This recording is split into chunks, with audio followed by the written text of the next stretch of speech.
Sem dúvida alguma, o ano de 2017 é um dos mais especiais da história do Corinthians. Isso porque o time que começou o ano sendo chamado de quarta força de São Paulo, encerrou a temporada com um título paulista e um título brasileiro. Mas você lembra exatamente como que foi essa temporada? Vem comigo que eu vou refrescar a sua memória. Mas antes, like no vídeo, se inscreve no canal e compartilha esse vídeo com algum amigo seu que também gosta de futebol. Porque aqui a gente tem conteúdo de futebol praticamente todo dia. E bom, sem mais delongas, bora lá. Antes da gente falar propriamente de 2017, precisamos retornar para 2016. Naquele ano, o Corinthians sofreu o maior desmanche da sua história. O time que tinha sido campeão brasileiro em 2015 foi completamente desmontado, com vários jogadores saindo do Corinthians para jogar no futebol chinês. Por conta disso, a temporada de 2016 foi um caos completo, fazendo assim com que o Corinthians terminasse aquela temporada sem títulos e sem vaga para Libertadores de 2017. Para criar ainda mais polêmica, no final daquele ano, a diretoria do Corinthians anunciou que o técnico do Corinthians para a temporada de 2017 seria o interino Fábio Carille, que por muito tempo foi auxiliar do Tite e do Mano Menezes, porém ainda não tinha experiência nenhuma como técnico de uma equipe profissional. Além disso, o atacante Jô foi anunciado como novo reforço do Corinthians, que gerou uma certa divisão de opiniões, já que além do Jô ter chegado no Corinthians completamente fora de forma, antes de retornar para o futebol brasileiro, ele estava jogando na China e também havia atuado lá nos Emirados Árabes. Então era um reforço que não empolgava muita gente. No início de 2017, o Corinthians também trouxe outros reforços. O meia-campista Jadson, que foi campeão brasileiro com o Corinthians em 2015, que em 2016 saiu do clube para jogar na China, estava de volta para o clube paulista. E assim como o Jô voltou completamente fora de forma. Porém, a vantagem é que ambos os jogadores chegaram no Corinthians sem custo algum. Além de Jadson e Jô, também tivemos o volante Gabriel, que anteriormente jogava no Palmeiras, o zagueiro Pablo, que veio por empréstimo do Bordeaux da França, o atacante turco Kazim, que anteriormente estava no Coritiba, o volante Paulo Roberto, que estava no Sport, o volante Felipe Bastos, que também estava livre no mercado, o atacante Luigi, que estava no CRB, e o atacante Cleiton, que chegou por empréstimo do Atlético Mineiro. Mais tarde também, depois do Campeonato Paulista, teríamos a chegada de Cleison, que estava na Ponte Preta. E para aquele início de temporada havia muita pressão. Muitos diziam que o Corinthians era a quarta força de São Paulo, ficando atrás de Palmeiras, Santos e São Paulo. Muitos inclusive apostavam no rebaixamento do Corinthians naquele Brasileirão de 2017, principalmente quando comparavam o time do Corinthians com os rivais. Então eu não preciso nem dizer no tamanho da pressão que estava aquele início de temporada para o Corinthians, né? E a esperança do Corinthians para o início daquela temporada era ser campeão paulista, para que assim a pressão desse uma baixada. Antes do Campeonato Paulista começar, o Corinthians disputou a Florida Cup, onde venceu o Vasco por 4-1, mas na final foi derrotado nos pênaltis para o São Paulo de Rogério Ceni, em um jogo que tinha acabado em 0-0. E é no dia 4 de fevereiro onde toda essa caminhada começa. O Corinthians estreou no Paulistão contra o time do São Bento fora de casa e venceu por 1-0. E ali também tivemos o primeiro gol de Jô na temporada. Mal sabíamos que ele iria balançar as redes muitas vezes ainda naquele ano. Na Copa do Brasil, o Corinthians eliminou o time do Caldense na primeira fase, e o Corinthians se classificou para a segunda fase da Copa do Brasil, onde enfrentaria a equipe do Brusque. E a primeira derrota na temporada aconteceu no jogo seguinte. Foi em casa contra o Santo André pelo Campeonato Paulista, onde o Corinthians foi derrotado pelo placar de 2-0. Nos jogos seguintes, ainda pelo Campeonato Paulista, o Corinthians derrotou Novo Horizontino, Audax e Palmeiras. Detalhe que em todos esses jogos o Corinthians venceu pelo placar de 1-0, algo que veríamos acontecer muitas vezes naquela temporada. E na segunda fase da Copa do Brasil, o Corinthians eliminou a equipe do Brusque nos pênaltis. O jogo acabou empatado em 0-0 e o Corinthians venceu por 5-4 nas penalidades e se classificou para a terceira fase da competição, onde enfrentaria o Luverdense. Na fase seguinte da Copa do Brasil, eliminou o Luverdense e se classificou para as oitavas de final. E enquanto isso, no Campeonato Paulista, o Corinthians continuava mostrando que tinha uma solidez defensiva muito grande, chegando até mesmo a vencer um clássico contra o Santos por 1-0. E no dia 19 de março daquele ano, ainda na primeira fase do Campeonato Paulista, o Corinthians foi derrotado pela Ferroviária pelo placar de 1-0 fora de casa. O que muitos não sabiam é que demoraria muitos meses para que o Corinthians voltasse a perder uma partida sequer. O Corinthians seguia vencendo jogos tanto pelo Paulistão como pela Copa Sul-Americana. E em grande parte desses jogos, a equipe não tomava um gol sequer. E quando tomava, não costumava sofrer mais do que um gol. No entanto, que em abril daquele ano foi eliminado na Copa do Brasil para o Internacional nos pênaltis. Detalhe que o Corinthians empatou em 1-1 lá no Beira-Rio na ida, e na volta na Neoquímica Arena também o jogo terminou empatado em 1-1. Ou seja, o Corinthians foi eliminado daquela Copa do Brasil invicto. Não perdeu um jogo sequer naquela competição. No Campeonato Paulista, o Corinthians eliminou o Botafogo de São Paulo e o São Paulo no mata-mata. Se classificou para a final, onde enfrentaria a Ponte Preta. Ponte Preta esta que eliminou o Palmeiras na semifinal. E olha que naquele momento o Palmeiras era o atual campeão brasileiro. E detalhe que muitos consideravam a Ponte Preta favorita para aquela final. Mas quando chegamos de fato na grande final, vimos completamente o oposto. Ainda na ida lá em Campinas, no Moisés Lucarelli, o Corinthians venceu por 3-0 e praticamente colocou as duas mãos na taça. E na volta lá na Arena Corinthians, o jogo acabou empatado em 1-1. E o Corinthians venceu o primeiro título daquela temporada. Se sagrou campeão paulista, coisa que não acontecia desde 2013. Então Fábio Carelli já chegou no Corinthians quebrando um tabu relativamente grande. Nesse período, o Corinthians ainda eliminou a Universidade do Chile na Copa Sul-Americana e teve um início de Brasileirão avassalador. Nas primeiras 5 rodadas, o Corinthians venceu 4 jogos e empatou 1, com 2 dessas vitórias sendo pelo placar de 1-0. E detalhe que o Corinthians assumiu a liderança do Brasileirão na 5ª rodada e nunca mais largou. E naquela altura do campeonato, muitos viam que o atacante Jô seria fundamental. Até aquele momento, ele já tinha balançado as redes 11 vezes na temporada. E muitos perceberam que aquele ano do Corinthians não seria normal na 10ª rodada, quando o Corinthians enfrentou o Grêmio. Ambos os times haviam começado muito bem o Brasileirão e brigavam pela liderança. E o Corinthians, que nunca havia vencido o Grêmio lá na Arena do Grêmio, venceu a equipe tricolor por 1-0 com um gol de Jadson e não só se manteve na liderança do Brasileirão, como abriu uma vantagem de 4 pontos. E até ali eram 8 vitórias e 2 empates em 10 jogos, com apenas 18 gols marcados e 5 sofridos. Era de longe a melhor defesa do campeonato. E o próprio técnico do Grêmio na época, Renato Gaúcho, chegou a afirmar que o Corinthians iria despencar em algum momento. Não tirando os méritos do Corinthians, que está jogando muito bem o Campeonato Brasileiro, pelo que vem fazendo merece essa pontuação,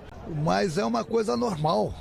É anormal, não tem uma equipe que dispara assim num campeonato. O Corinthians tem se aproveitado, entendeu? Tem feito o dever de casa, tem conseguido vitórias fora de casa, tem esses 35 pontos, mas daqui a pouco o Corinthians vai despencar. Ele vai despencar, não tem uma equipe que comece tão bem assim o campeonato e termine bem. E até porque são 10 pontos, são 3 jogos. 3 jogos, nem acabou o primeiro turno ainda. O Corinthians vai despencar na tabela. Anote o que eu estou falando hoje para vocês, entendeu? Ele vai despencar e o pessoal que está chegando aí pode ter certeza que vai chegar. O segundo turno vai ser um campeonato totalmente diferente.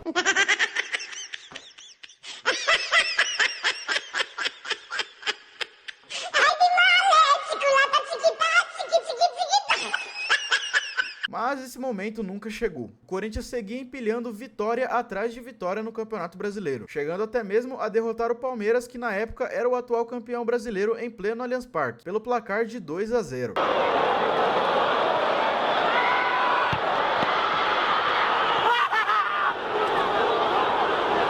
Uma equipe que tinha um coletivo extremamente absurdo e uma defesa fora do normal. E a invencibilidade do Corinthians durou simplesmente 34 jogos. O Corinthians passou o primeiro turno inteiro do Brasileirão sem perder um jogo sequer. Foram 14 vitórias e 5 empates em 19 jogos. Porém, essa invencibilidade chegou ao fim no dia 19 de agosto, quando o Corinthians enfrentou o Vitória dentro de casa pelo Brasileirão. E naquela ocasião foi derrotado pelo placar de 1-0, o que acabou fazendo com que aquela invencibilidade chegasse ao fim. Porém, aparentemente, isso abalou e muito a equipe do Corinthians, que começou a ter uma sequência muito negativa, porque apesar de ter vencido o Chapecoense no jogo seguinte, depois disso, o Corinthians entrou numa sequência muito complicada. Foi derrotado pelo Atlético Goianiense dentro de casa no Brasileirão, depois perdeu para o Santos por 2-0 na Vila Belmiro também pelo Brasileirão, foi eliminado na Sul-Americana pelo Racing. Detalhe que na Sul-Americana, assim como na Copa do Brasil, o Corinthians foi eliminado de forma invicta. A equipe alvinegra acabou caindo na Sula por conta do gol fora de casa, e nesse período também tivemos o tão polêmico gol de mão do Jô. O Corinthians venceu o Vasco por 1-0 no Brasileirão dentro de casa, em um momento que era crítico para a equipe do Corinthians, porém o gol do Jô foi de mão. Como na época não tinha VAR, o gol foi validado, e a situação do Corinthians seguia precária. Empatou com o São Paulo no Morumbi pelo placar de 1-1, empatou com o Cruzeiro no Mineirão pelo placar de 1-1, chegou a vencer o Coritiba pelo placar de 3-1 na Arena Corinthians, mas logo em seguida perdeu para o Bahia por 2-0 fora de casa, empatou com o Grêmio 0-0, perdeu para o Botafogo por 2-1 lá no Newton Santos e depois perdeu para Ponte Preta fora de casa lá no Moisés Lucarelli pelo placar de 1-0. Foi ali também onde nasceu o famoso vídeo do craque Neto, onde ele deu um belo de um puxão de orelha nos jogadores do Corinthians. É o seguinte, Timão perde de novo, mas isso não é novidade.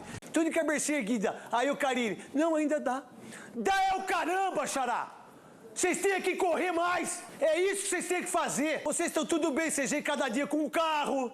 ganha 500 pau por mês. A torcida ganha quanto? 800 reais. Vocês estão de brincadeira, vocês têm que ter vindo a pé, comendo aquele lanche que eu comia. Pão! Vocês estão de sacanagem. Vocês não correm, para não falar outra coisa, para não tomar processo, tá no 6. Seus Serruela, seus orelhudo, vocês vão perder o campeonato pro Palmeiras. Ô Carilli, para com essa conversa mole.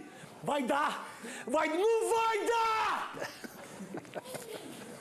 O Palmeiras vai ser campeão, infelizmente! E esse desespero do Neto com o Corinthians se dava ao fato de que, além do Corinthians estar numa sequência extremamente negativa, o Palmeiras vinha crescendo cada vez mais no Brasileirão. Estava apenas 5 pontos atrás da equipe alvinegra. E o jogo seguinte seria justamente um derby. E se o Palmeiras derrotasse o Corinthians no jogo seguinte, a diferença, que era de 5 pontos, cairia para apenas 2 pontos. Ou seja, a situação ficaria muito crítica. Mas depois desse chacoalhão todo, o Corinthians acordou. No derby que aconteceu pela 32ª rodada daquele Brasileirão, o Corinthians venceu o Palmeiras por 3-2 dentro de casa em um baita jogo, onde teve também a famosa selfie do Romero. E depois disso, o Corinthians engatou uma excelente sequência, vencendo o Atlético Paranaense por 1-0 lá na Arena da Baixada, depois vencendo o Avaí por 1-0 dentro de casa e por fim vencendo o Fluminense dentro de casa pelo placar de 3-1 e se sagrando campeão brasileiro pela 7ª vez na sua história. E por fim, a quarta força, na verdade, era a primeira força de São Paulo, campeão paulista e campeão brasileiro. E depois disso, o Corinthians deu uma largada de mão no campeonato. Perdeu por 3-0 pro Flamengo lá na Ilha do Urubu, depois empatou em 2-2 com o Atlético Mineiro no jogo da Taça e por fim, na última rodada, perdeu pro Sport por 1-0 lá na Ilha do Retiro, fechando o campeonato com 21 vitórias, 9 empates e 8 derrotas em 38 jogos, fazendo um total de 72 pontos. E o detalhe é que, apesar do Corinthians ter sido campeão brasileiro, o time teve um dos piores ataques da competição. Fez apenas 50 gols em 38 jogos. Porém, o diferencial foi a defesa, que tomou apenas 30 gols ao longo de todo o campeonato, ficando com 20 gols de saldo positivo. E o Jô, que chegou sob muita desconfiança, terminou aquele campeonato como artilheiro, tendo marcado 18 gols apenas no Campeonato Brasileiro. No total, foram 25 gols marcados ao longo da temporada. E aquele time do Corinthians era tão coletivo que o Jô, além de ter sido o artilheiro do time com 25 gols, também foi um dos jogadores que deu mais assistências, com um total de 7 assistências na temporada. O jogador que deu mais assistências naquele ano foi o Guilherme Arana. Também tivemos Rodriguinho com 9 assistências e Fagner com 7 assistências. E além do Jô, tivemos outros jogadores que contribuíram com gols. O Rodriguinho marcou 11 gols na temporada, o Jadson marcou 10 gols na temporada e o Romero e o Balbuena marcaram 6 gols cada na temporada. O Cássio também fez um ano absurdo. Dos 71 jogos do Corinthians na temporada, ele esteve presente em 67. Gabriel e Jô também jogaram praticamente o ano todo, foram um total de 64 jogos cada, além de ter promessas da base em ascensão, como Guilherme Arana e Maicon. E o Fábio Carelli, que começou o ano sendo ridicularizado por muitos, terminou sendo muito respeitado. Afinal, é como diz o próprio Fábio Carelli: quando você toma muito gol, você tá mais longe das vitórias.